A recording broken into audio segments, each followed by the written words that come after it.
본문을 중심으로 내부 총질 이러한 제목으로 은혜를 나누고자 합니다. 설교에 앞서서 2분 정도 되는 영상을 먼저 보도록 하겠습니다.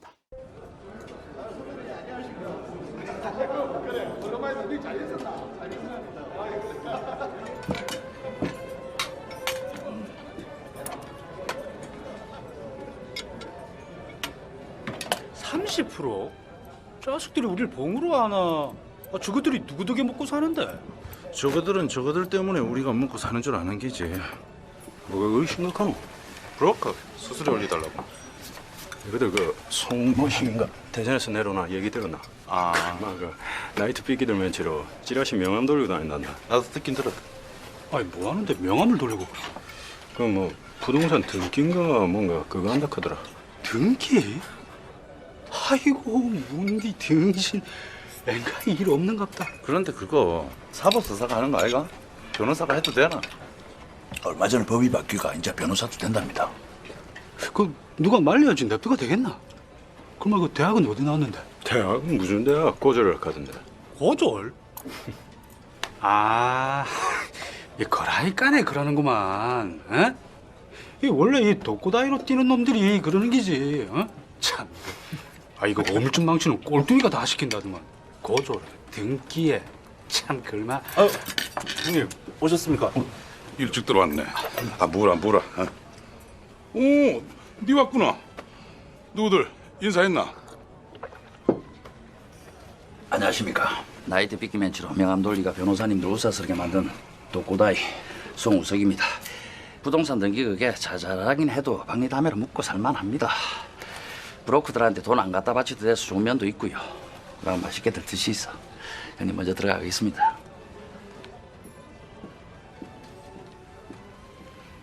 와.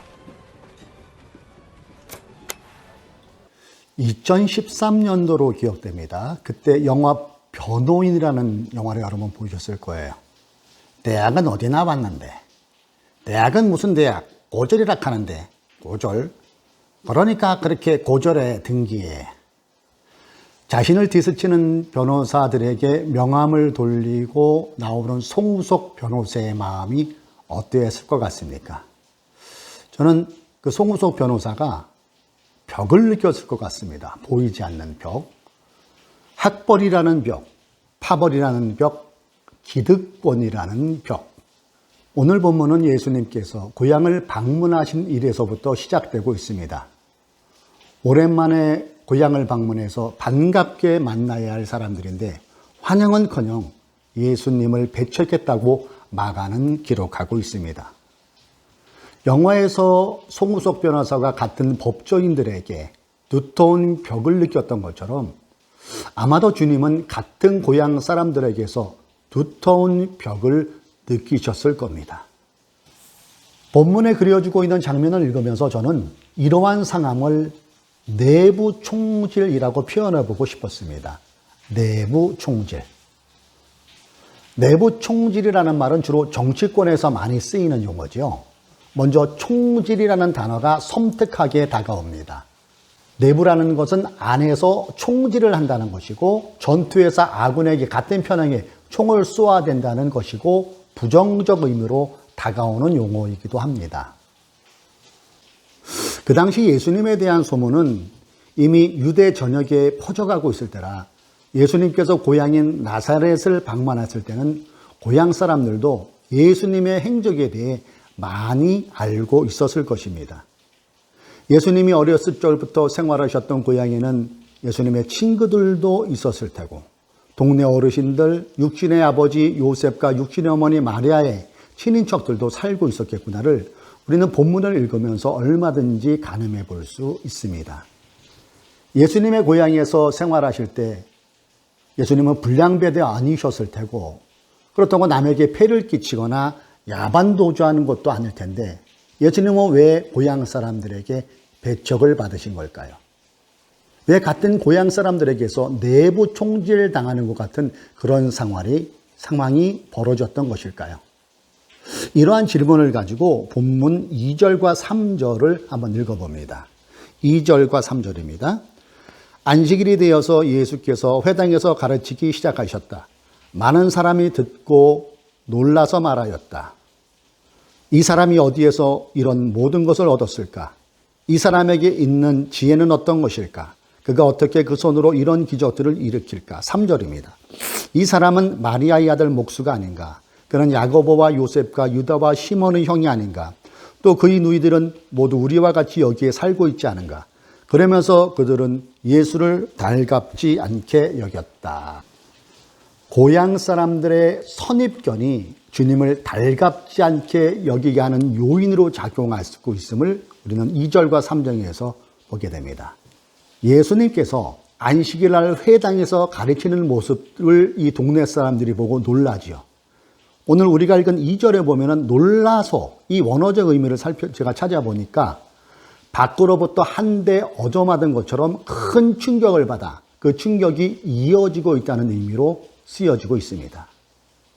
이것은 나사렛 사람들이 그냥 살짝 놀란 게 아니라 놀라움의 강도가 굉장히 컸다는 것을 알 수 있는 단어죠. 예수님의 어린 시절을 잘 알고 있던 그들은 자기들끼리 막 수군댔을 겁니다. 아니 저 친구는 요셉의 큰아들 아냐? 맞지? 와, 말 잘하네. 언제 저렇게 유식해졌지? 율법을 아주 꿰차고 있어. 저 친구 병든 사람들 고친다고 하던데 소문에는 그게 귀신이 씌어서 귀신의 힘으로 병자를 고친다고 합니다. 뭐 이렇게 얘기했을 테고요. 아니 예수 저 친구 동생들도 있잖아. 누이들이 우리 옆집에 살아. 이렇게 수군거렸을 것 같습니다. 나사렛 동네 사람들은 예수님의 어렸을 적 생각만 하고 있는 거예요. 어렸을 때 기억에 멈춰 있는 겁니다. 그런데 그게 선입견이 되어서 적극적인 환영의 표시보다는 배척하는 분위기로 흘러가 버리고 맙니다. 물론 고향 사람들의 냉랭한 반응에 주님께서도 뻘쭘해지셨을 것 같아요. 선입견이라는 것은 어떤 대상에 대해 이미 마음속에 가지고 있는 고정적인 관념이나 견해를 뜻하는 말이지요. 그래요? 이미 마음속에 가지고 있는 고정적인 관념이 예수님을 배척하게 만들어버린 겁니다. 내부 총질 같은 상황이 벌어졌다는 겁니다. 주님은 그들의 내부 총질적 반응에 이렇게 말씀하십니다.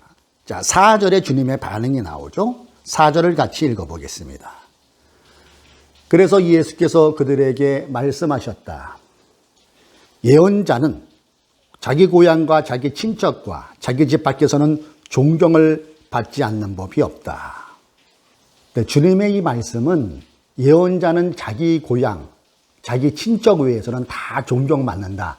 그런 것이고요.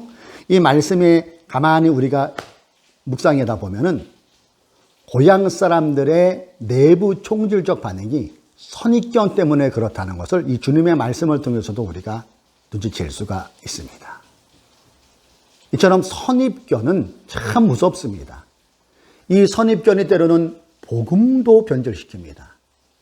자칫 교회의 전통이 주님의 가르침인 사랑을 능가할 때도 있고 주님의 가르침인 희생과 섬김을 헌신짝 팽개치듯 하고 혐오를 조장하기도 합니다. 이게 선입견이에요.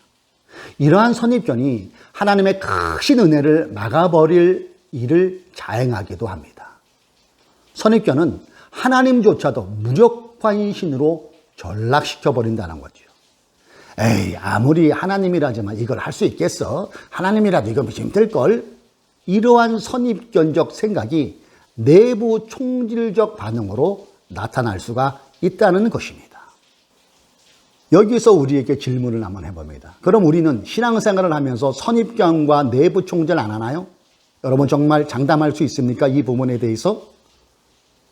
본문에 나오는 나사렛 사람들처럼 주님을 대할 때 선입견을 가지고 우리는 대하고 있지 않습니까? 나만의 경험에, 나의 생활의 틀에 하나님을 가두고 신앙생활을 한다면 우리 또한 주님에게 내부 총질을 하고 있을 수가 있다는 것입니다. 우리가 신앙생활을 함에 있어서 꼭 알아야 할 것은 하나님은 틀에 갇혀 계시는 분이 결코 아니라는 것이죠. 그런데 우리는 이 부분을 자꾸 놓칩니다. 그래서 인간의 눈으로만 보이는 것들을 보고 실망하고 절망하고 힘들어합니다. 지금 펼쳐지는 상황을 보고 웃기도 하고 울기도 합니다. 인간의 머리로 하나님을 틀 안에 가두고 그 안에서 해석을 하고 그 안에서만 믿으려고 하니까 때로는 절망과 탄식이 터져 나오는 것 아닐까요? 그러나 사랑하는 교우 여러분, 이 시간 온라인으로 함께하는 성도님들 잊지 맙시다. 인간의 지혜로는 설명이 안 되는 게 하나님이세요. 인간이 하나님을 다 설명할 수 있다면 그건 하나님이 아니지요. 구약에 나오는 우리가 잘 아는 믿음은 좋다던 모세 또한 이러한 선입견에서 자유롭지 못했던 것 같습니다. 그 자유롭지 못한 선입견에 대한 자유롭지 못한 것이 민수기 11장에 그대로 기록되어 있어요. 민수기 11장에 보면은 백성들이 모세에게 불평을 또 합니다. 그러면서 고기를 달라고 하는 거예요. 반은 고기. 애굽에 살 때는 고기를 많이 얻어 먹었는데 고기 먹은 지 오래됐다. 모세 우리에게 고기 내놔. 이렇게 막 보챈다는 거예요. 백성의 계속되는 요구에 너무 힘들어 모세가 하나님께 하소연을 합니다. 하나님, 이 모든 백성에게 줄 고기를 제가 어디서 구할 수 있겠습니까? 저는 혼자 도저히 이 모든 백성을 짊어질 수 없습니다. 저에게 너무 무겁습니다. 주님께서 저에게 정말로 이렇게 하셔야겠다면, 그리고 제가 주님의 눈밖에 나지 않았다면 제발 저를 죽이셔서 제가 이 공경을 당하지 않게 하십시오. 이렇게 모세가 하나님께 하소연합니다. 모세의 하소연에 하나님은 너희가 고기를 먹게 될 것이다 라고 응답해 주세요. 그것도 하루만 먹고, 고기를 하루만 먹고 그치는 것이 아니라 한 달 내내, 30일 내내 냄새만 맡아도 먹기 싫을 정도로 될 때까지 줄곧 그것을 먹게 될 것이라고 모세에게 말씀하십니다. 그러니까 모세가 하나님께 또 되묻지요. 아니 하나님, 지금 무슨 말씀하세요? 저를 둘러싸고 있는 백성의 보행자가 60만 명이나 됩니다. 그런데 주님께서는 그들에게 내가 고기를 주어 한 달 내내 먹게 하겠다? 하고 말씀하시니 이게 말이나 됩니까 하나님? 저한테 지금 장난치세요? 그렇게 얘기하는 거죠. 그들을 먹이려고 양떼와 소떼를 잡은들 그들이 만족해 하겠습니까?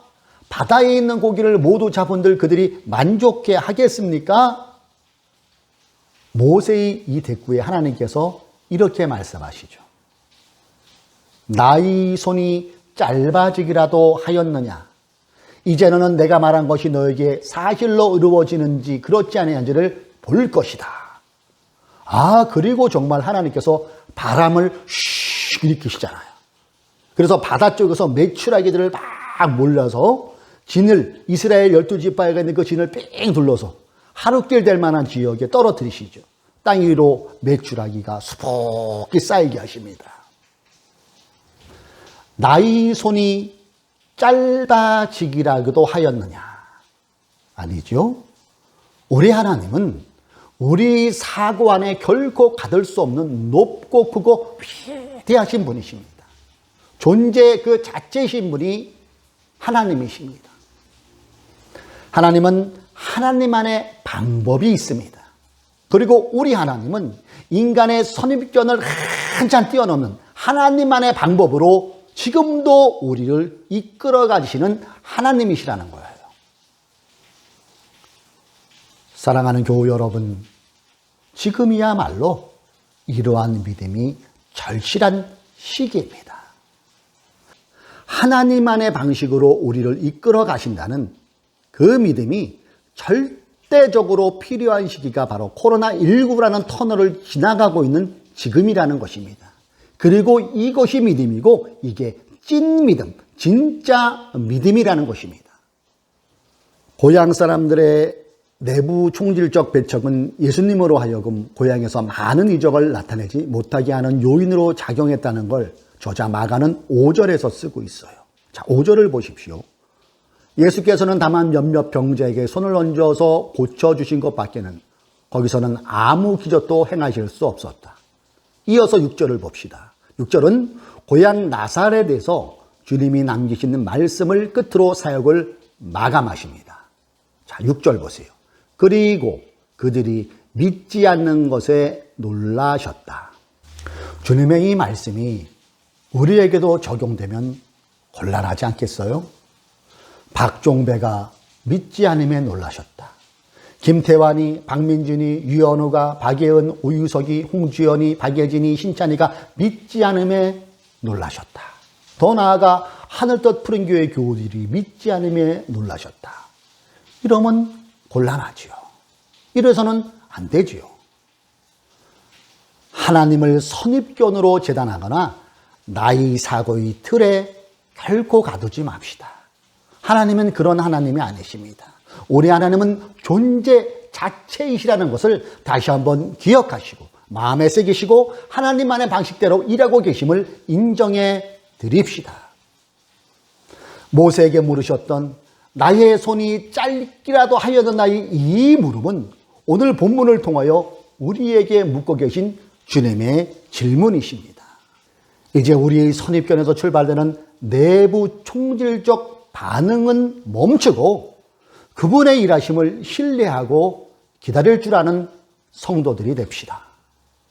이사야 55장 8절과 9절의 말씀에 보면은 하나님의 생각은 우리의 생각보다 다르며 인간의 길은 하나님의 길과 다름을 인정하며 하늘이 땅보다 높듯이 하나님의 길은 우리의 길보다 높으며 하나님의 생각은 우리의 생각보다 높은 주님께서 저와 여러분을 이끌어가 주실 것입니다.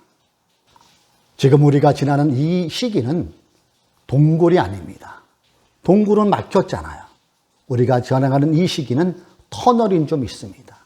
하나님만의 방식으로 우리를 이끌어 가심을 믿으며 그분을 더욱 의지하고 신뢰할 때 하나님은 하나님의 방법으로 저와 여러분이 지나고 있는 이 터널을 멋지게 은어스럽게 통과하게 해 주실 것입니다.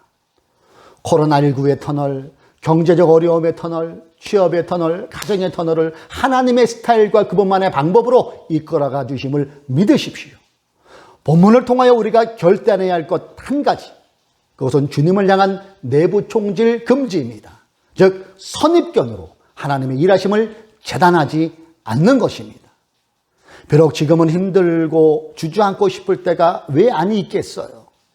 그럴지라도 그분의 크고 위대하심을 언제나 인정하며 그분께 우리를 맡길 때 우리도 모르는 사이에 깜깜한 사망 거슬을 다 물리치시고 부활하신 주님께서 우리에게 다가오시고 터널의 캄캄함을 벗어나 밝은 광명으로 우리를 인도해 주실 것입니다.